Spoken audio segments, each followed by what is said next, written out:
Então, gente, novamente, boa tarde a todos, todas e todos. Nós vamos começar agora, né, a aula inaugural do Programa de Pós-Graduação em Ensino e Educação Básica do CAPUERJ.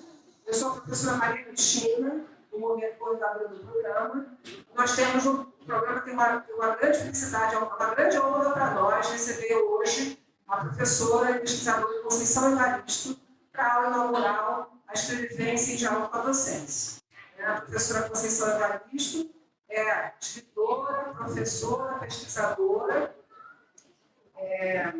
da Universidade Federal Fluminense, do programa de Tecnologia da Universidade Federal Fluminense. Também faz parte do coletivo Escrevivência, liderado pela professora Luísa Oliveira, e tem muita coisa para contar para a gente aqui.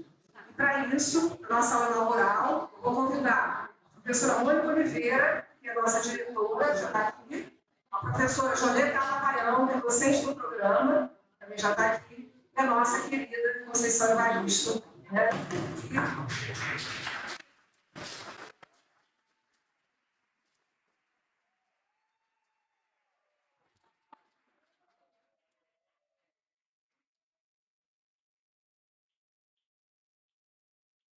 Precisam palavras, né, para mostrar que as outras pessoas sentem a Conceição está presente.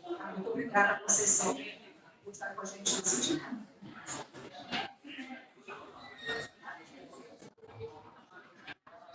Boa tarde a todos. Eu vou passar, para termos continuidade ao evento, eu vou passar a palavra para a professora Marcela Gaio.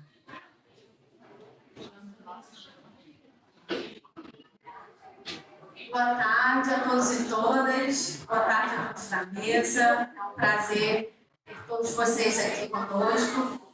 Para começar essa tarde muito agradável, a nossa ilustríssima convidada, a gente vai chamar o coral do 5º ano, que preparou uma pequena, singela e afetuosa apresentação para Dona Conceição e o público que veio prestigiá-la. Regência do nosso querido professor de música, Mário Assef.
Nasci pra cantar, eu cantarei.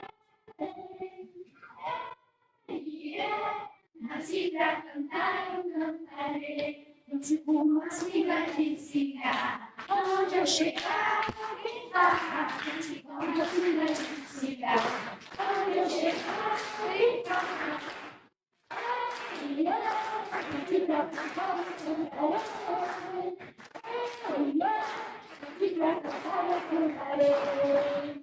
Eu cantarei, eu cantarei do sul, do sol. No cabelo da praça, eu canto forró. No cabelo da praça, eu canto forró. Ei, nasci pra cantar, eu cantarei.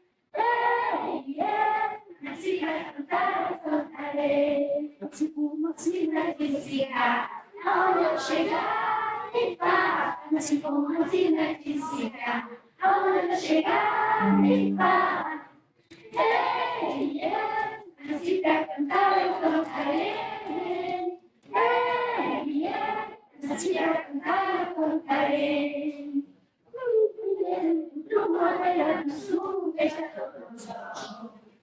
O caminhão da praça, o caminhão da praça, eu canto forró. Eu vi uma praça, o caminhão da praça, eu canto forró. Nasci pra cantar, eu cantarei. Nasci pra cantar, eu cantarei. Isso aí.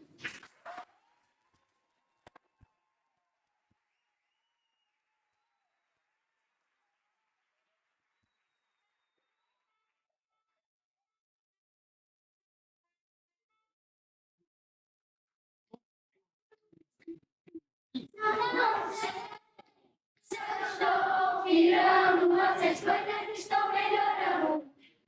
Não sei se eu vou ganhando dinheiro, ou se eu só vou cantar no chuveiro. Tô no colo da mãe natureza, ela toma conta da minha cabeça. É você que não adianta fazer a gente chorar. A mamãe não dá surpresa. Mamãe, natureza. Mamãe, natureza.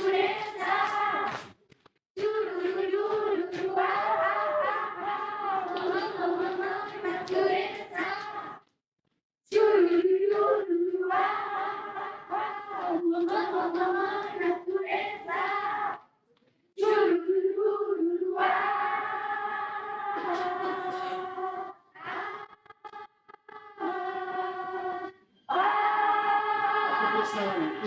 Não sei se eu estou virando, mas as coisas estão melhorando. Não sei se eu vou ter dinheiro, mas eu só vai cantar no chuveiro. Tô no colo da mãe natureza, ela toma conta da minha cabeça. É que eu sei que não adianta ver a gente chorar. A mamãe não dá sobremesa. Mamãe, natureza.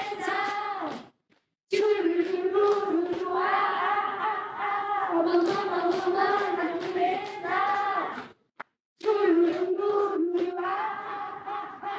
Mamãe, natureza.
Na figura do professor Mário Assef, agradecemos a participação do coral com as crianças do 5º ano de ensino fundamental 1.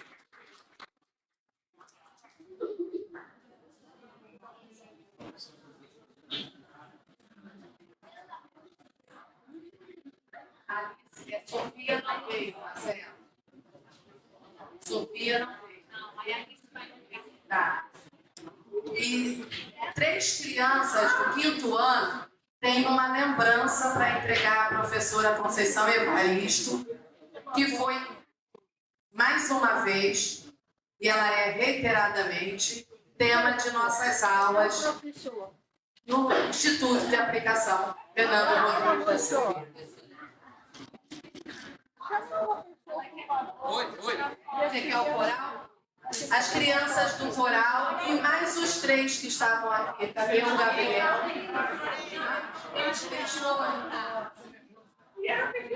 Eles vieram pedir autógrafo e a gente não falou. Então, as crianças do coral para a foto e o professor Mário. Vem um pouco do lado de cá. Aqui, Nicole, do lado de cá. Nicole, Manuela, Mirela, vem pra cá, Mirela. Então, peraí, vamos fazer. Vai.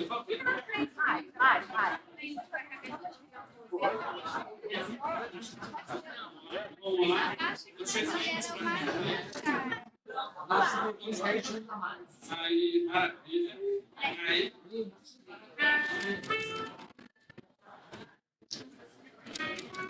Vai lá, maestro.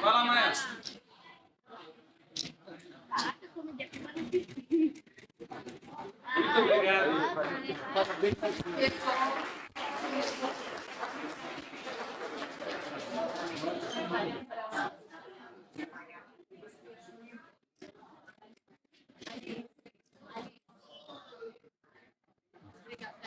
Isso. Ai, que lindo. Nossa. Você quer tirar o lado? Vamos mostrar para mim? Aí. Isso.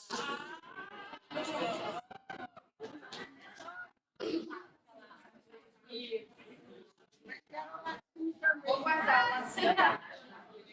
Bota para baixo. Depois a gente vai guardar o lacinho.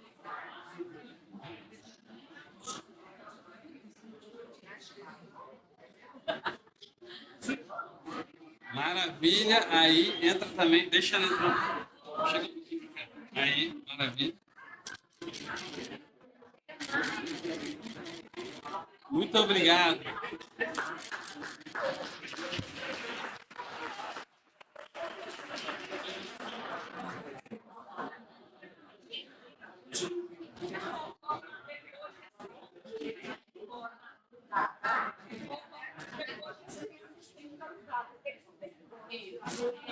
Os autógrafos depois e as crianças terão prioridade. É que a gente tem que começar a aula, mas a gente vai... Quando terminar o DEFA, a professora Marcela Gaio já está organizando, terminando o DEFA, a gente vai dar um tempo só para as crianças que enfeitaram esse auditório, além dos quadros que a Conceição está levando, tem espalhado pelo auditório um pouco do que eles vivenciaram com o conto Olhos d'Água, de Conceição Evaristo. Marcela, é com você.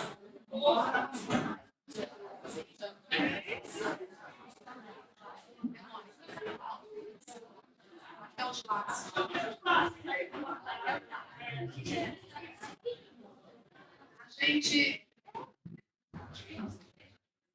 Quando a gente planeja uma aula inaugural, a gente tem rituais a seguir, mas aqui hoje foi difícil cumprir com todos os rituais planejados, até porque temos misturado muita emoção. E quando a gente junta isso que o Instituto junta, criança da educação básica, especialmente do ensino fundamental 1, com a formação docente, que é a natureza do CAP, do Instituto, a gente acaba fazendo um cálculo que é esse que vocês acabaram de ver. Então, formalmente eu tenho que passar a palavra para a nossa diretora, que é a professora Mônica Almeida. Com você, Mônica. Boa tarde a todos, todas as pessoas aqui presentes. Como disse a Jonê, a gente precisa desse momento de formalidades, mas eu vou ser breve. Acho que a recepção, das crianças, com o coral, com os desenhos, com os trabalhos feitos pela nossa parceira de CAP, a professora Marcela Gaio, já demonstraram o quanto nós estamos felizes por esse momento, o quanto é importante essa aula inaugural para todos que estão na matéria, mas eu acho que especialmente para nós do CAP. Então, eu quero agradecer muito a presença da nossa queríssima Conceição Evaristo, uma mulher negra, intelectual, contemporânea, referência dos nossos tempos, e dizer que o CAP, com esse caráter múltiplo, que a Jolie acabou de mencionar, de permitir que a gente tenha um programa de pós-graduação dentro da instituição de educação básica. Nós trabalhamos aqui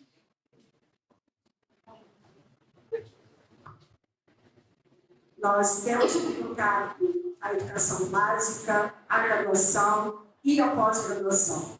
O PPGD é um programa que completou 10 anos em 2024 e esse ano inicia o doutorado. Então, é uma alegria gigante estarmos aqui celebrando esse início de mais um semestre, mais um ano letivo do PPGD, mas esses 10 anos também com estudantes do programa, com professores, com tantos convidados, com tantas pessoas que a gente não via, servidores que já estiveram aqui conosco e que estão hoje prestigiando esse momento. Então, agradecer muito a sua presença. Muito feliz.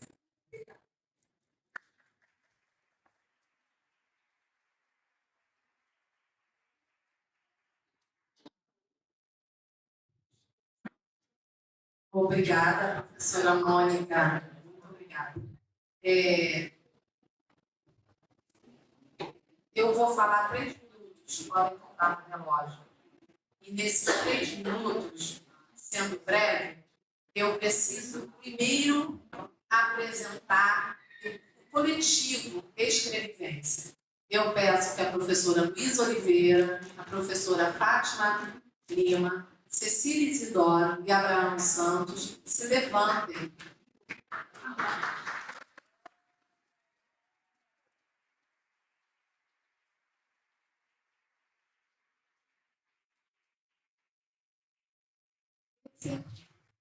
Esse é um coletivo ainda em nascença, está sendo gestado, gerido, estamos em processo de amadurecimento e de crescimento sob a liderança da professora Conceição Evaristo, que hoje é professora visitante do curso de Psicologia da UF. Esse coletivo foi pensado e gestado inicialmente pela professora Luísa Rodrigues Oliveira, a professora do curso de Psicologia da UF. Conheci Luísa quando eu fui fazer pós-doc na UF. Eu e Luísa, desde 2022, viemos nos debruçando sobre a obra da Conceição Evaristo e sobre o conceito de escrevivência, para pensar esse conceito para a infância e para a formação. Luísa pensando na infância e eu pensando muito para a formação docente. Nesse diálogo, nós oferecemos algumas disciplinas na pós-graduação, oferecemos curso de extensão e tivemos o privilégio, em todos esses encontros, ter a presença da professora Conceição Evaristo. Ano passado, nós encerramos a nossa disciplina com uma aula, também no teatro assim, no auditório de Psicologia da UF. Quando o coletivo programou a agenda para esse ano, e o coletivo tem uma agenda para o ano de 2025, essa agenda de hoje é a primeira aqui na UERJ, né, no CAP, UERJ, como aula inaugural do PPGD. Mas já está na rua, e muitos de vocês já devem ter se inscrito, na disciplina que será oferecida na UF. Teremos evento na UFRJ, no EICOS, e teremos na saúde mental também na UFRJ, com a professora Fátima Lima e falei certo? Saúde mental? Na enfermagem, com a professora Cecília Isidoro. Então, apresentado o coletivo, que é parceria interinstitucional, UERJ, UFRJ e UF, e tendo a alegria hoje aqui de trazer para o CAP a professora Conceição Evaristo,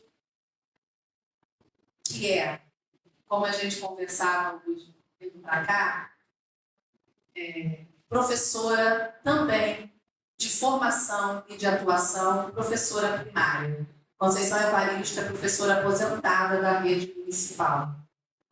Então, a Conceição está muito à vontade aqui entre nós para falar desse lugar que a docência nos leva, desde a educação fundamental, né, educação básica, passando pela graduação, pela formação de professores e chegando à pós-graduação.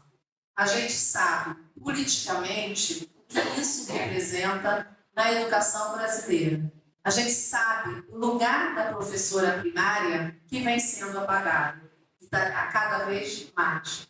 E o lugar da licenciatura, como a gente vê em 2025.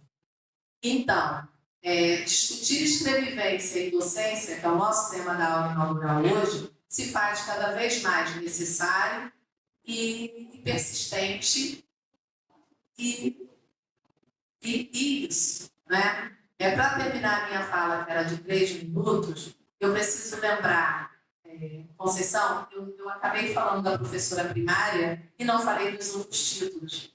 Eu e Conceição também conversávamos, ela diz assim, eu não sei por que me colocam em todos os lugares como linguista. Eu sou doutora em literatura comparada pela ela, Conceição Evaristo. É doutora em literatura comparada pela UF. E hoje, ela, como eu já falei, ela integra o quadro de professora visitante do curso de psicologia também da UF.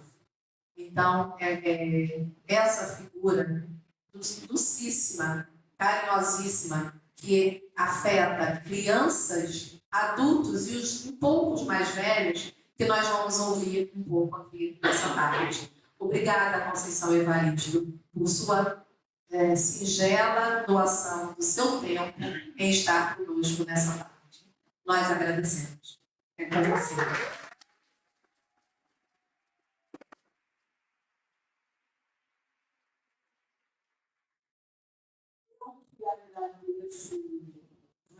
A gentileza do convite e a disposição de vocês para estudo. A minha voz não é essa, hoje eu estou resfriada, com a sequência do carnaval, de passagem, né? Então, eu estou um pouco resfriada.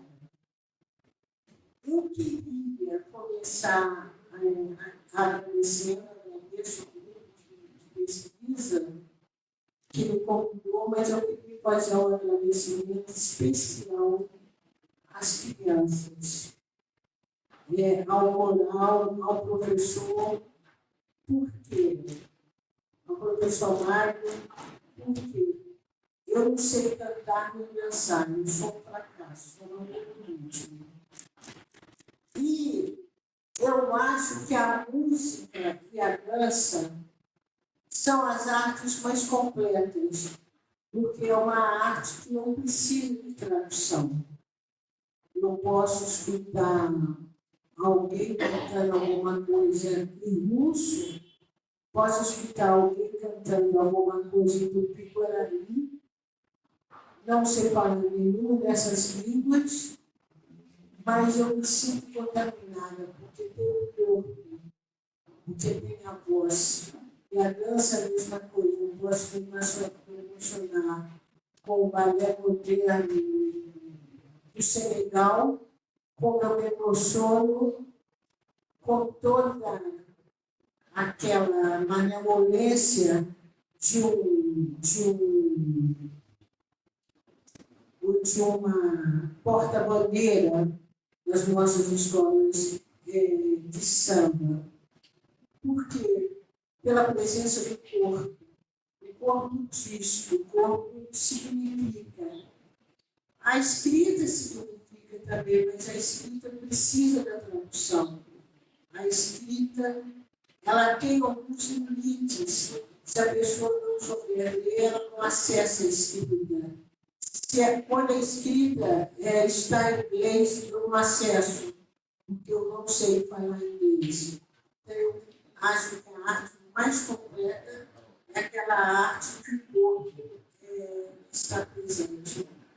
E muito bonito também as crianças entoando canções que têm a ver com a nossa nacionalidade, que têm a ver com a nossa condição de brasileiros. Então, não tem recepção nenhuma. Eu esqueci de cumprimentar, né, gente? Mas esse é o cumprimento, tá? Então, se sintam cumprimentados em nome das crianças. É muito interessante também o trabalho feito com crianças, com alunos e alunas do primeiro segmento. Eu acho que isso comprova que essa ideia, ou que esse conceito de experiência, ele pode ser abarcado por várias etapas do conhecimento. Eu me lembro que quando eu estava numa escola no Rio Grande do Sul, que eu fui levada pelo escritor, também escritor Jefferson Peloni, e a escola tinha feito um trabalho com todos os segmentos. Era uma escola de jardim de infância à 9ª série. E cada um desse segmento trabalhou o conceito de experiência de alguma forma, né, naquilo que a competência de cada série permitia. Então, as crianças do jardim de infância fizeram desenhos, as professoras trabalharam com elas, que seria escrevivência, e as crianças fizeram desenho, e depois cada professor, o professor perguntava para cada criança o que significavam aqueles desenhos. E apareceram desenhos assim, muito emocionantes, né? O menino desenhou que ele tinha ido a tendinha da mulher comprar pastel. O outro desenhou que tinha ido com a mãe visitar o pai que estava preso. E várias realidades as crianças contando através do desenho.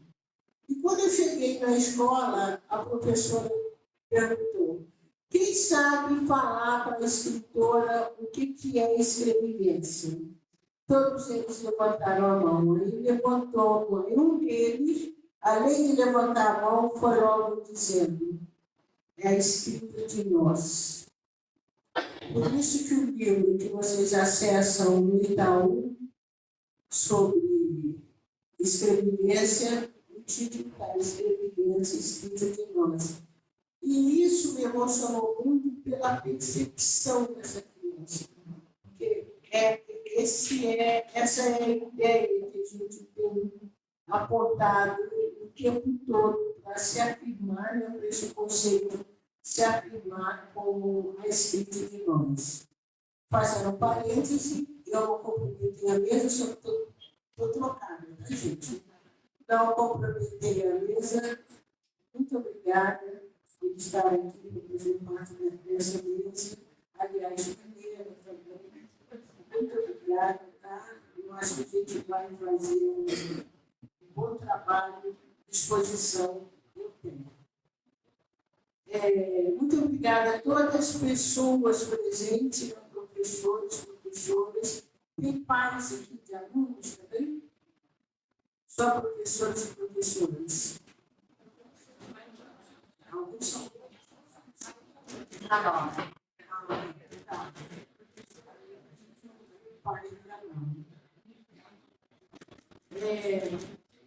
Por que também que eu me sinto, fazendo parênteses, por que também que eu me sinto feliz de estar num espaço que é um espaço que corresponde ao ensino público. Isso é muito importante, porque o que sustenta o ensino público até hoje, inclusive se tratando do ensino do Estado, né, até hoje, quem sustenta é a garra dos professores. É esse compromisso com a educação que nos permite estar aqui. Porque qualquer projeto de educação ele se concretiza dentro de sala de aula, ele se concretiza na escola, a partir da prática docente, né? Pode ser um projeto mais revolucionário, mas ele só acontece, ele só se realiza a partir do comprometimento de profissionais de educação. Então, pensar em escrevivência e o que a escrevivência teria a ver com a docência, ou o que a docência poderia aproveitar na sua prática diária, o que a docência poderia aproveitar no sentido de intervenção do currículo, porque a escrevivência também, se a gente quiser, se a gente estiver atento, ela vai ter uma intervenção também no currículo escolar. Então, pensar como transformar esse conceito em prática, porque eu acho que também o conceito ele só faz sentido se ele ganhar uma prática. Aliás, eu diria que é o contrário. Eu diria que os conceitos mais práticos, mais interventores, eles nascem primeiramente de uma prática. Eu diria isso. Eu diria que a prática nos dá condição de elaboração e de uma distinção do conceito. Porque o conceito em si, o conceito é só uma ideia, né? Ou o conceito ele é uma ideia. E essa ideia ela pode ficar pairando no ar sem significado algum. Ou com múltiplos significados, também significados vazios, né, que não são experimentados. Ou se são experimentados, também esses efeitos, esses resultados não são apresentados. Então, para a gente pensar a escrevivência nessa relação com a docência, eu preciso retomar a origem, o fundamento desse conceito. Pode passar primeiro essa imagem, depois eu discuto essa imagem. Como surgiu o tema. Quem tem uma voz forte que é bem aí embaixo?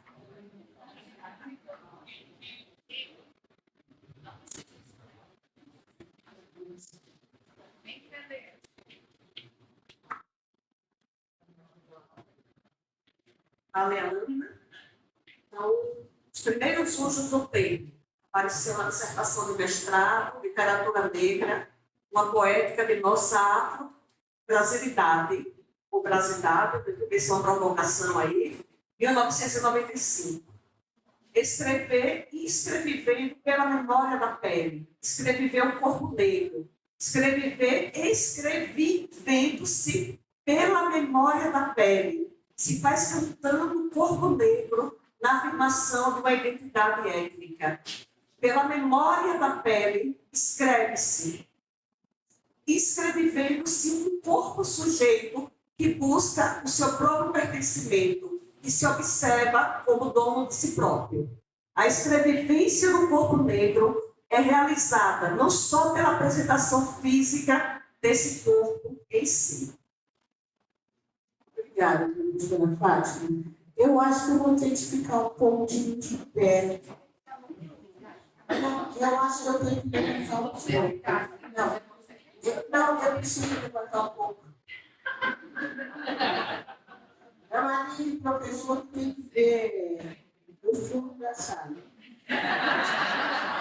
Para ver se estão prestando atenção, né, gente? Tem aquela turminha lá no fundo que a gente conhece bem. Então, em 94, 95, eu terminei a minha dissertação de mestrado na PUC e o objeto de pesquisa, eu li vários poemas de autoria negra, tanto de autor masculino, tanto de autores homens como de autores de mulheres. E o que chamava a atenção era o seguinte: o que chamava a atenção era o seguinte, porque todos os poemas tinham essa ideia de elogio ao corpo negro. Mesmo quando esse poema falava de dor, mas era sempre um elogio, era sempre uma assunção do corpo negro. E, coincidentemente, que não era coincidência, coincidentemente, todos eram de autoria negra. Então, era como se o autor negro, se o poeta ou a poetisa negra, eu não lembro a palavra poetisa, mas isso é uma outra história. Era como se o poeta ou a poetisa negra se olhasse o próprio corpo e criasse um eu poético. O eu poético, a voz que falava no texto, correspondia à voz do próprio poeta, né? Correspondia à voz do sujeito que estava ali escrevendo o texto. O que podia chegar a essa conclusão? Que havia uma mistura entre o sujeito autoral, por exemplo, Vira Alves, Cuti, Esmeralda Ribeiro. Havia uma mistura da pessoa Cuti com o sujeito poético e com a voz que falava no poema. Então, o poeta, o Cuti, o eu lírico, tudo era a mesma coisa. Então, era o sujeito se vendo, se escrevendo, vivendo o próprio poema. E aí foi surgindo, então, nesse jogo de palavras, de se ver, de se escrever, de viver o próprio poema, foi surgindo a palavra escrevivência. Vamos passar por lá. E pensando nessa escrita em que a pessoa cria o seu texto, que é o próprio texto, a primeira pessoa que me veio foi justamente Carolina Maria de Jesus. Na época, eu só conhecia o quarto de despejo de Carolina Maria de Jesus, que é um diário. E, por mais que seja diário, quem lê o quarto de despejo percebe também o trabalho criativo de Carolina, que vai além desse desejo de apreender a realidade dela no dia a dia. E aí, na medida que eu fui conhecendo também outras obras de Carolina, como o Diário de Petita, que é muito interessante, que conta a saga de Carolina, saindo de Minas até chegar em São Paulo, Casa de Alvenaria, que conta, que aí já é outro livro que Carolina faz depois do sucesso dela de Quarto de Despejo. O mais recente que a Companhia das Letras também publicou é O Escravo, onde Carolina também faz ficção. O livro dela de poemas, que também já é uma obra depois que ela faleceu. Então, a gente vai vendo também como Carolina mistura essa realidade dela, mistura essa vivência dela no processo criativo, no processo ficcional. Pode passar, por favor. Ali, Carolina, de novo, numa máquina de escrever que ela tem, que é uma história muito interessante, que, num certo momento, ela tem que vender essa máquina dela descrever, que é uma tristeza muito grande. Pode passar, por favor. Por que eu trago também, nada dessas imagens são aleatórias. Por que eu trago também Carolina com a Bela Teresa de Jesus? Porque o livro mais famoso de Carolina, que é Quarto de Despejo, começa justamente com o seguinte relato. Hoje é dia, esqueci quando, hoje é dia, é aniversário de Vera Eunice, eu queria comprar um sapato para ela e eu não tenho dinheiro.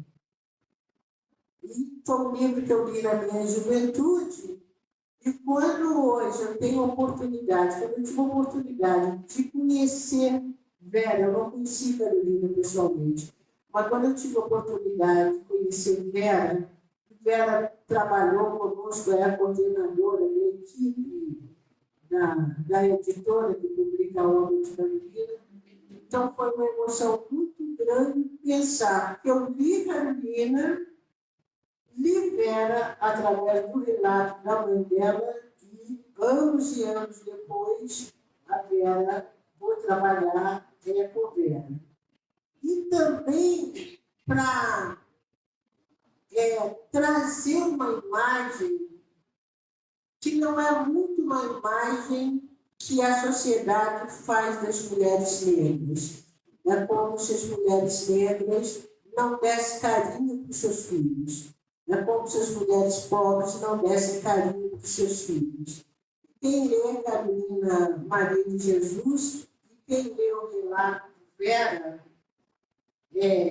percebe esse esforço, esse cuidado que Carolina Maria de Jesus tinha com seus filhos. A outra, essa imagem é uma imagem que é preciso prestar muita atenção nela. Né? Essa imagem é uma imagem que, ao contrário, ela vai fundamentar esse conceito de escravidez. Nós vemos ali a imagem da mãe preta. Tem várias imagens de mãe pretas. Tem várias representações simbólicas da mãe preta. Quem quiser pesquisar mais, leia Casagrande de Senzala. O Freire vai dizer muito, vai falar muito da mãe preta, da influência das mulheres negras dentro da Casa Grande. A poesia romântica brasileira também vai trazer muito essa imagem da mãe preta.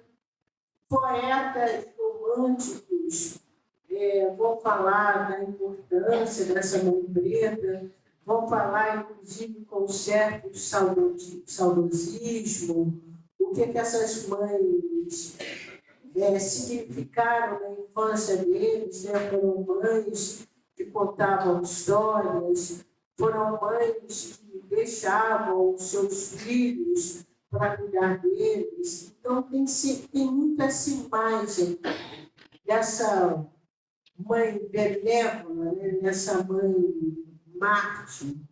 Alguns poemas também que vão colocar essa mãe preta como a mãe da nação brasileira, ele mora comigo, né? A mãe da nação brasileira. Mora o perigo por quê? Porque se construiu esse imaginário em relação às mulheres negras e um imaginário que perdurou durante muito tempo e ainda perdura. Se a gente andar em determinados locais aqui no Rio de Janeiro, nós ainda vamos ver a Babá Negra vestida com a sua roupinha branca e com o filho da patroa.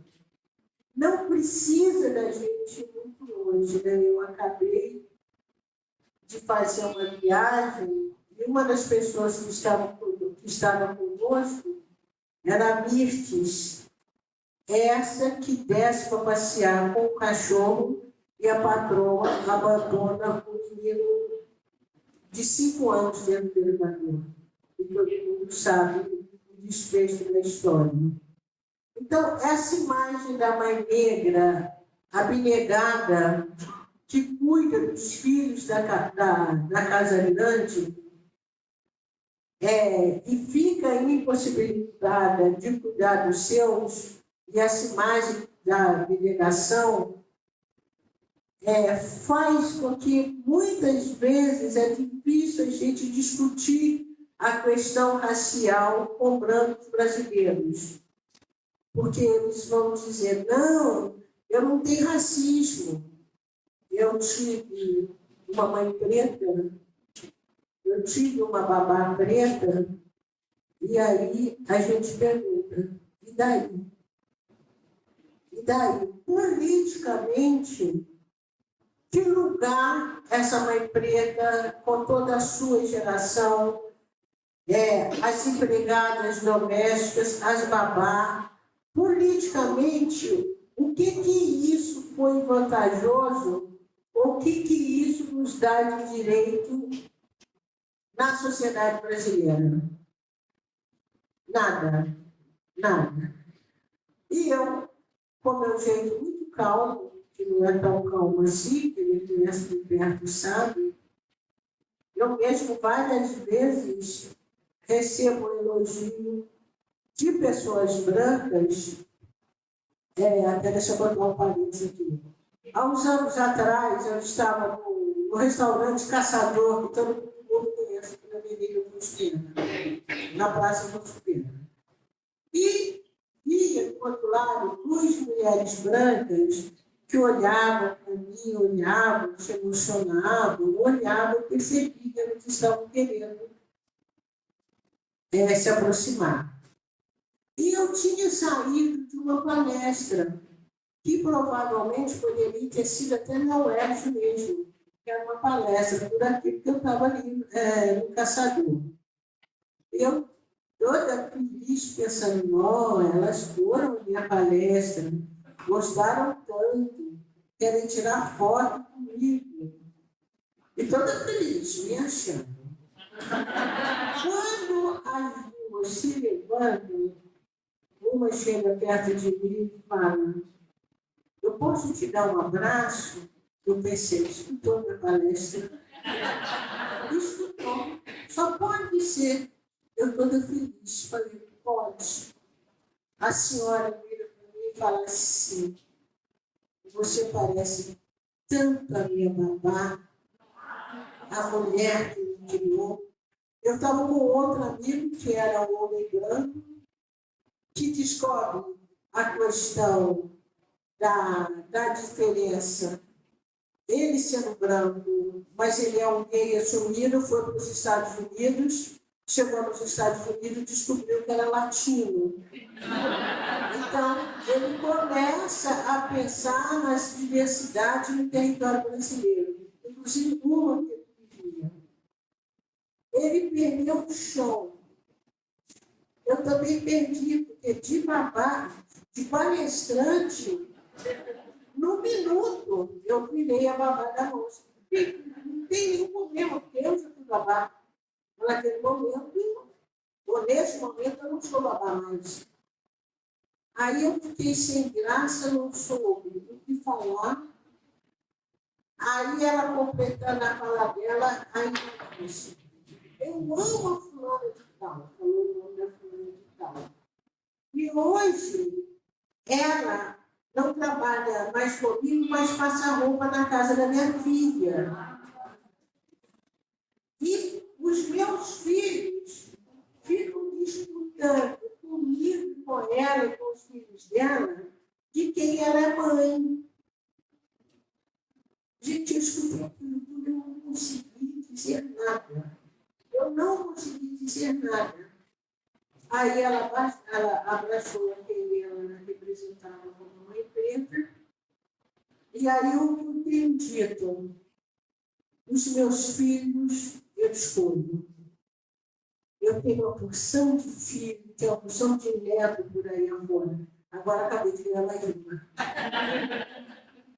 Que a menina e o marido dela que estão me ajudando no meu serviço de mídia, né? Que é um casal negro com 2 filhos, então eu ganhei de uma vez um casal e 2 netos, mas eu escolho, né? Eu escolho, não é nada imposto, tá? Então, daí, essa imagem da Mãe Preta, há uma fala também muito interessante que a gente tem que ler com todo cuidado, que a gente tem que ficar esperto para determinadas leituras a gente converter ao nosso favor, não aceitar passivamente. O Freire vai falar de uma maneira muito metafórica, né? Ele vai dizer que a diferença da língua portuguesa falada no Brasil em relação à língua portuguesa falada em Portugal, a diferença se dá pela influência das línguas africanas na colonização brasileira. E aí ele usa uma imagem metafórica muito bonita, ele vai dizer, é como se essa mãe preta recebesse a língua portuguesa, misturasse com as línguas africanas, mastigasse a língua portuguesa e depois tirasse a língua portuguesa, já mastigada, meio diluída, misturada com as línguas africanas e colocasse na boca das crianças. Então, as crianças já receberiam uma língua mastigada. E aí ele vai dizer, essa candura do português falado no Brasil, principalmente no Nordeste, que é marca das culturas africanas na nacionalidade brasileira. O que a gente fala também é o seguinte, as culturas africanas e indígenas influenciando de tal forma a língua portuguesa, a língua é um dos maiores bens da nação.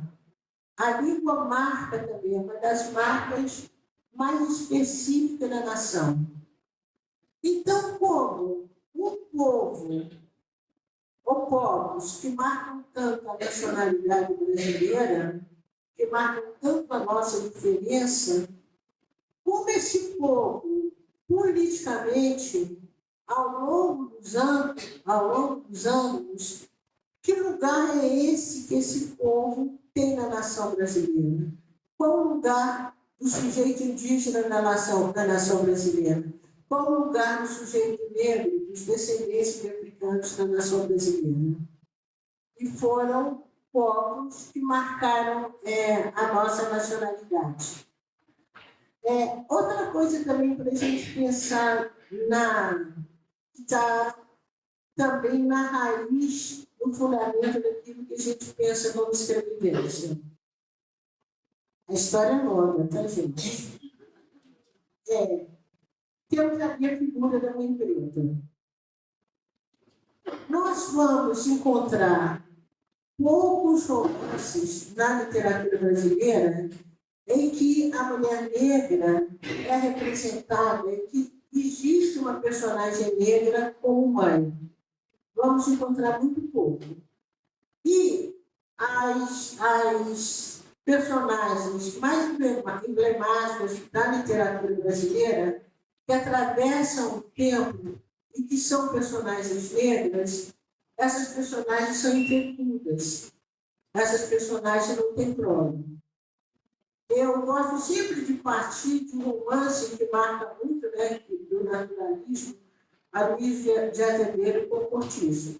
Nós temos ali 2 personagens bastante interessantes, Bertoleza e Rita Baiana. Bertoleza não tem filhos, Rita Baiana não tem filhos. Elas não criam prole, elas não deixam uma geração. Damos um salto e vamos para uma obra bastante interessante, que é a Gabriela Flávio Canella. Gabriela também não tem clone, não tem geração. Voltamos para menino de engenho, de Lins do Dedo, nós vamos encontrar as mulheres escravizadas, representativas das mães pretas, porque elas que vão educar os meninos do engenho, e, inclusive, vão ser responsáveis pela iniciação sexual dessas crianças. Ora, nós vivemos num país de orientação judaico-cristã. Na orientação judaico-cristã, podemos esquecer Lilith, que não é tão conhecida, mas vamos pensar em Eva. Então, segundo essa orientação, a perdição da humanidade é de responsabilidade de uma mulher, né? Foi ela que pecou, o Adão era inocente, a mulher, como sempre, demonida, dá uma maçãzinha para o Adão e aí acabou o paraíso, né? E a humanidade estaria fadada a sofrer todo esse tempo. Mas aí surge uma outra mulher que vai ser a salvação da humanidade. Qual é essa outra mulher? Maria. Imaculada Conceição. Maria. E Maria salva a humanidade através da maternidade. Foi preciso vir uma mulher dar luz ao Salvador, e aí há uma brecha, há um caminho de salvação para a humanidade. Porque uma mulher vai ter um filho, e esse filho vai ser o Salvador. Então, Maria, segundo essa perspectiva, esse pensamento, podemos até dizer essa filosofia judaico-cristã, Maria salva a humanidade através da maternidade. Se houve um corpo que causou pecado, ou um corpo pecaminoso de Eva, havia um corpo sagrado de Maria. Tanto que a história de Maria, o mistério da fecundação de Maria, Maria é um corpo sagrado. Ora, se nós temos um sistema literário que é incapaz de imaginar uma maternidade para as mulheres negras, é como se o corpo negro estivesse sempre no lugar do mal. Não há salvação para o corpo negro, segundo essa perspectiva judaico-cristã, porque a perspectiva judaico-cristã aponta a maternidade como signo de redenção. Se temos uma literatura que é incapaz de ficcionalizar esse corpo negro no lugar de fecundação, então é colocar o corpo negro, o corpo da mulher negra, como um corpo eternamente da perdição. E a gente vai ver isso muito no próprio Gabriela Canela e o corpo de Rita Baiana em Cortiço. A Rita Baiana, ela desestrutura a família portuguesa. E a nossa pergunta tem sido essa. Ao negar, voltando, e quando nós falamos de fecundação, nós não estamos falando só de uma fecundação física, porque as culturas africanas, as culturas tradicionais africanas, elas colocam as mulheres em outro lugar. A fecundação ela não é só física. Se a gente pensar nessa fecundação que é simbólica, nessas mães espirituais, nós vamos ver a importância, por exemplo, das mães de santo, né? Que são mães fecundantes, né? Que fecundam toda uma comunidade. elas geram uma prole, né? Elas geram uma herança. Tanto é que as pessoas de um terreno e filhos do mesmo orixá se chamam de irmãos. Então, há uma fecundação para além dessa fecundação física. As raízes de Congado, para a gente sair também um pouco desse terreno do candomblé. As raízes de Congado também são as mães fecundantes do grupo de Congado. São elas as matrizes, né? As matriarcas de Congado. As tias de comunidade, né? Que aqui no Rio é muito marcante, né? As tias do samba, né? As tias do samba, as baianas do carnaval, né? Todas elas representam também essa maternidade ou essa maternagem que está para além do aspecto físico, ou que está para além dessa maternidade física.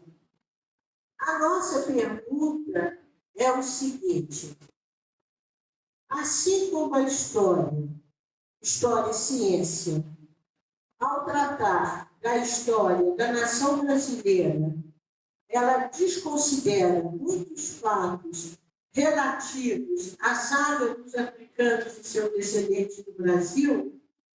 Por exemplo, o Quilombo de Palmares durou quase 100 anos. A Inconfidência Mineira durou 5 anos. Todo mundo, pelo menos na minha geração, estudou muito mais sobre Tiradentes, sabe? O lema da revolta, da Inconfidência Mineira, e muito tardiamente a gente começa a estudar sobre os quilombos. Mesmo assim, durante muito tempo, a gente pensava que só existia o quilombo de Palmares, né? Então, as heroínas, se na história do Brasil se fala pouco de heroínas brancas, heroínas negras, a história do Brasil não traz. A única heroína negra, que talvez é mais conhecida do que várias heroínas brancas, é Chica da Silva. Mas ela não é tratada como uma heroína histórica. Ela é tratada como uma heroína da sexualidade, né? Aquela que faz o João Fernandes apaixonar perdidamente. Então, como os relatos históricos, as narrativas históricas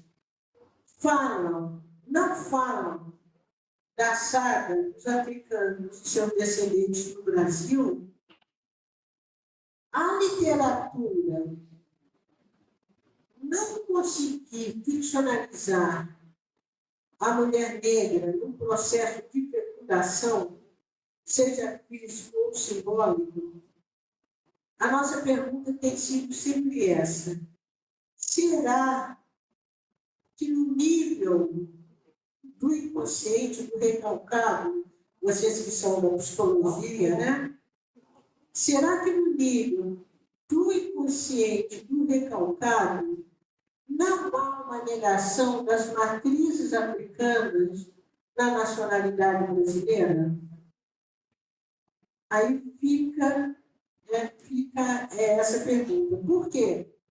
Porque o discurso literário, talvez muito mais que o discurso histórico, revela a consciência do povo, revela a nacionalidade do povo, ou os modos desse povo se pensar nacional. Tá. Então, tem tudo isso. E o que isso tem a ver com a escrevivência? Nós podemos pensar a escrevivência como um discurso, eu vou falar literário, mas ele extrapolou o campo da literatura, mas nós podemos pensar a escrevivência como um discurso literário que se organiza, que se compõe que se ficcionaliza contra isso tudo, contra eu nem diria contra, eu diria numa outra perspectiva do que foi nos dado. Quando nós pegamos, por exemplo, o defeito de cor de Ana Maria Gonçalves, o defeito de cor nasce de uma pesquisa que Ana Maria Gonçalves quer fazer sobre Luísa Maria, que é apontada como a liderança das revoltas dos malês, que aconteceu em 1835 na Bahia, e Ana Maria Gonçalves não encontra nada consistente para que comprove historicamente a existência de Luísa Maria. O que Ana Maria Gonçalves faz? Ela vai para a ficção. Porque a ficção tem sido lugar do povo escrever a sua história. E acho que um exemplo muito vivo da gente acompanhar, porque quando nós estamos falando de ficção, nós podemos pôr a música nesse lugar. E um exemplo muito vivo para a gente tem sido as letras de samba do carnaval. Qualquer professor que quiser tem nessas letras de samba um material muito vivo para contar a história brasileira. Tanto é que teve aí crítico que falou, mas agora a escola de samba só falou de macumba, de coisa preta, depois então, o tempo todo a história brasileira só relata a história do ponto de vista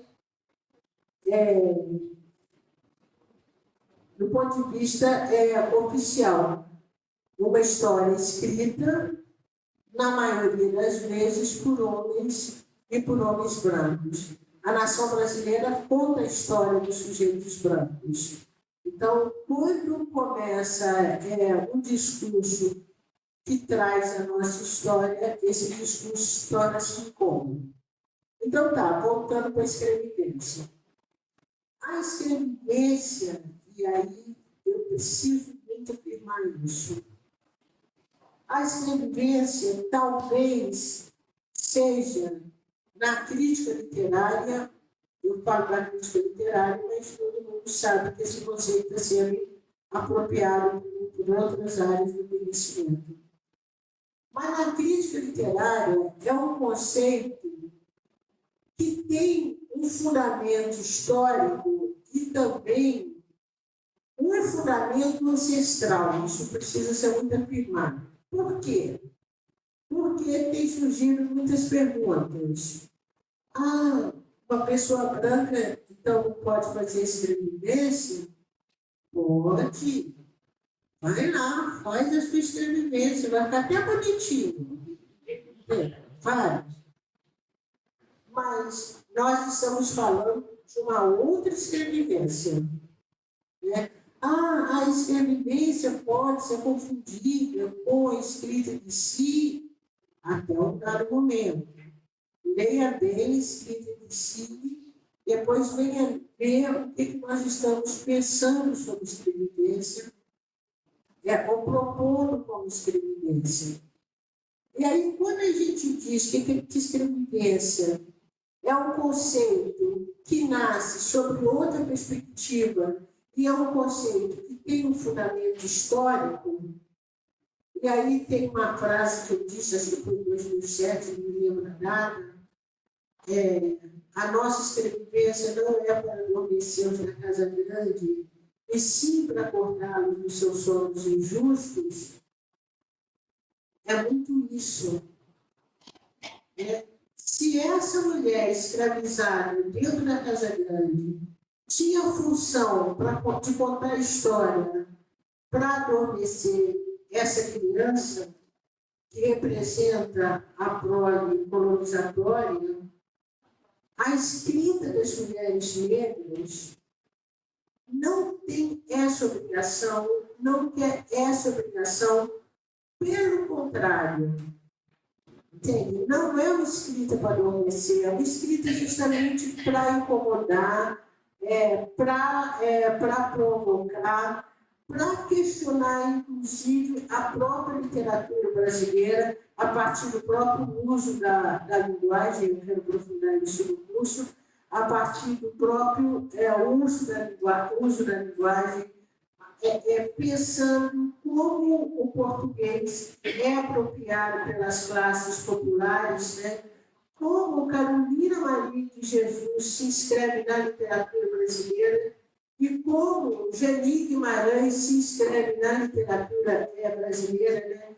Essa diversidade do uso da língua portuguesa. Então, escrevivência traz como fundamento a reversão dessa imagem, não é?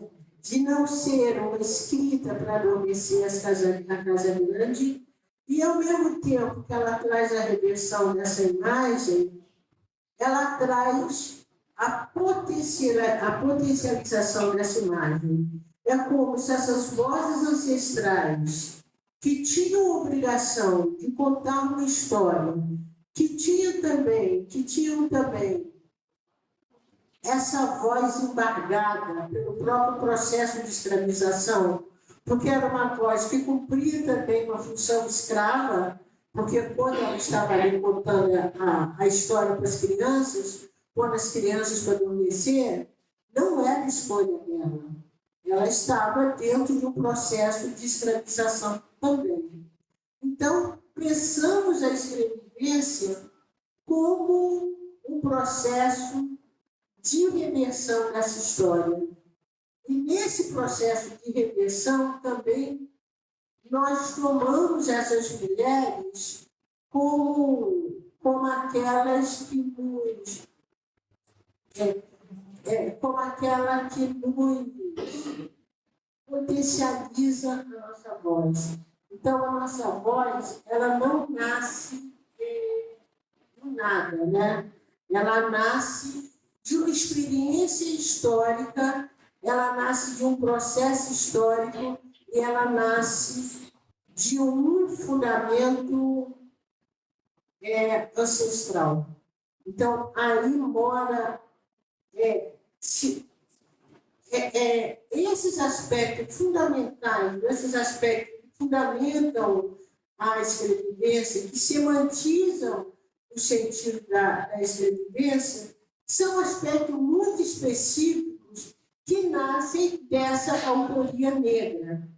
Então, torno a afirmar, não é que um branco não possa fazer escrevivência, pode. Né? Eles devem ter um outro processo, tem uma outra fundamentação, porque se nós escrevemos a partir de uma herança histórica de povos dominados, tanto nós, afro-brasileiros, como os povos indígenas, a experiência de pessoas brancas trazem também essa herança histórica de povos dominadores. Então, é outra escrevivência, né? Então, isso a gente se afirma. E a escrevivência dentro da prática escolar, né? Dentro da docência. O que essa escrevivência pode oferecer? Olha, nós sabemos que o espaço da educação, o espaço escolar, a metodologia, o currículo, a nossa prática da educação, a filosofia da educação, dentro do Estado, e aí a gente está falando do Estado brasileiro como tal, desde do princípio da nossa história de educação. A educação ela é pensada, ela nasce de um processo que mesmo quando ela pensa ou ela pretende ser uma educação benéfica para o povo, benéfica para as classes populares, a educação ela é pensada sempre a partir das classes hegemônicas. A não ser experiências muito particulares, e aí a gente está lembrando de Paulo Freire.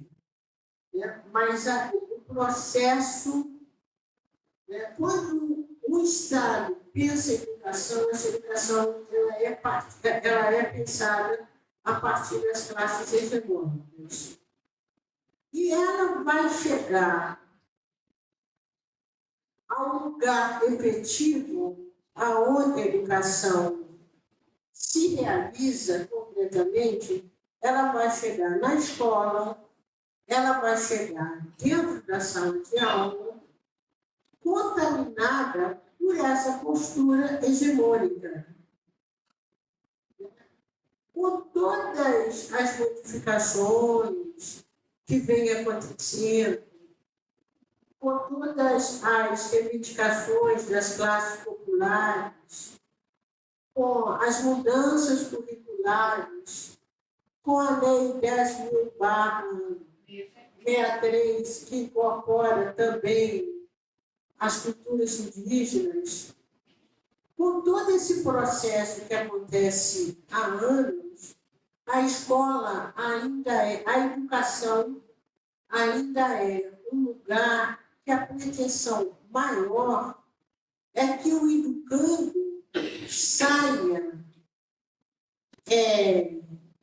saia de uma maneira competente, que ele aprenda, que ele domine o conteúdo colocado a partir das classes hegemônicas. E isso não é só escola de primeiro grau, não.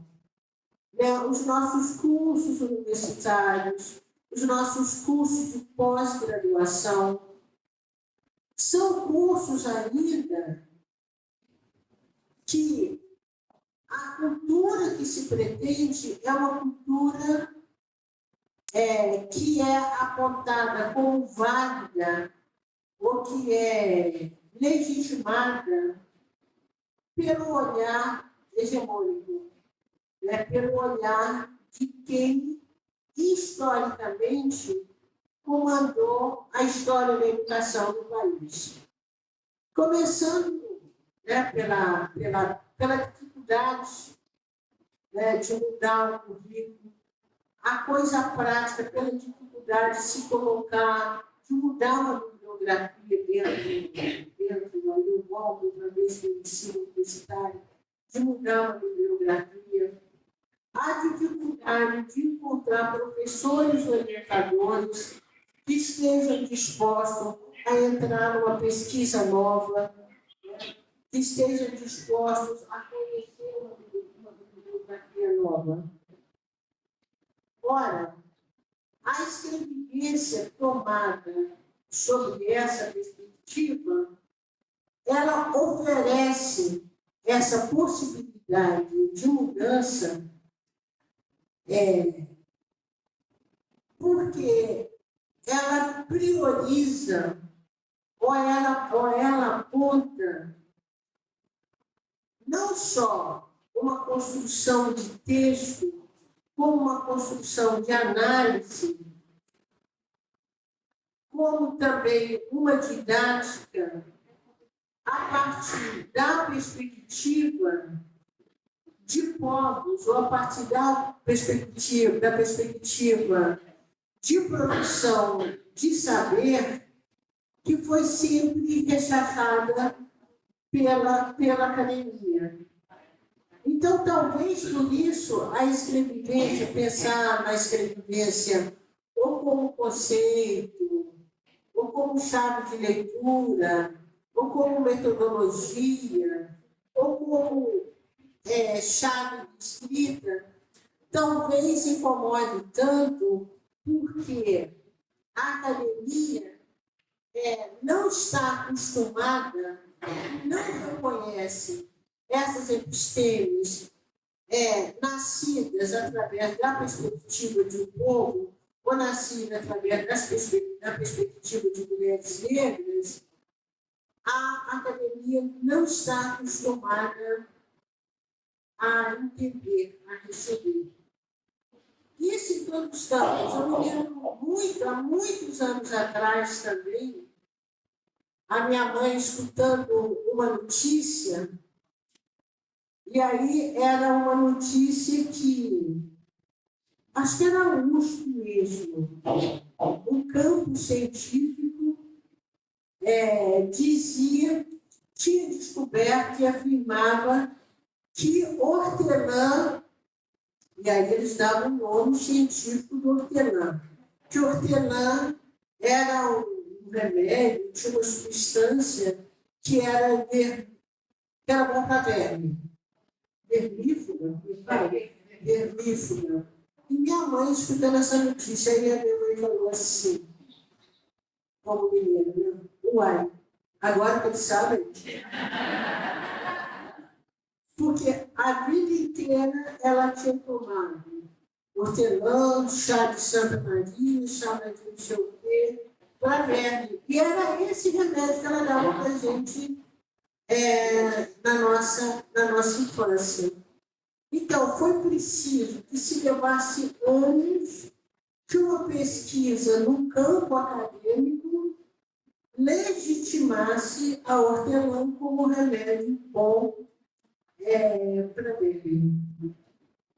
Então, é difícil para a academia, para o campo do saber, para a educação, perceber que esses saberes já são construídos, já são experimentados há tempo e tempo pelos povos, principalmente os povos de culturas tradicionais. A escrevivência, ela chega trazendo essa possibilidade e essa reversão mesmo de conhecimento. Eu volto sempre à questão da escrita, porque nasce nesse processo dentro da literatura, mas eu tenho visto trabalhos também pensando na escrevivência. Por exemplo, pensar a geografia, pensar a organização espacial, pensar a engenharia a partir de outros modos de construção. Os engenheiros ficam muito também curiosos como que o barraco é construído, pode até cair, mas quando tem um fenômeno da natureza, mas é construído por um sujeito que não fez curso de engenharia nem nada. Meu padrasto era um homem que mal assinava a ler, que mal assinava o nome, e um engenheiro entregava para ele uma planta de casa e ele era capaz de ler aquela planta e calcular quantos tijolos seriam precisos, que pilastra que tinha que ser construída assim para sustentar e coisa e tal. Então, são esses saberes que em vários campos do conhecimento, pensar essa escrevivência pode nos ajudar na prática de sala de aula. Como uma pessoa que você dá um lápis ou pede para ela fazer uma conta escrita, que aliás hoje nem precisa mais, porque os meninos hoje têm um celular, calculadora, mas como essa pessoa era capaz de ter um cálculo, organizar um cálculo mental e chegava a isso. Então, pensar a escrevivência, como essa escrevivência pode nos ajudar na prática diária, o que essa escrevivência tem com a docência, talvez pensar a escrevivência como um lugar de valorização dessa episteme, que é uma episteme que sempre esteve conosco, mas foi sempre tida no lugar da ignorância, né? E não no lugar da construção do saber, justamente porque é uma episteme que nasce, né? Eu acho que isso também que vale pensar.